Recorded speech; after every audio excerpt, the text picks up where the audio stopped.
السلام عليكم ورحمة الله وبركاته.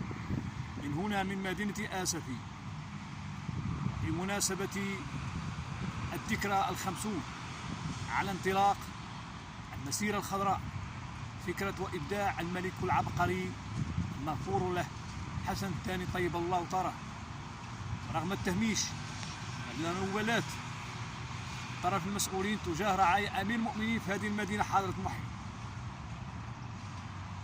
كل هذا لا يمنعني بأن أرفع عبر نسمات الحب والوفاء والإخلاص والولاء أجمل التهاني والتبريكات إلى أمير المؤمنين حفظه الله بمناسبة هذه الذكرى السعيدة، راجيا من الله عز وجل بأن يشفيه وأن يحفظه وأن يرزقه الصحة والسعادة وطول العمر حتى يرى أحفاد أحفاده وسائر أفراد أسرة الملكية الشريفة، إنه سميع مجيب.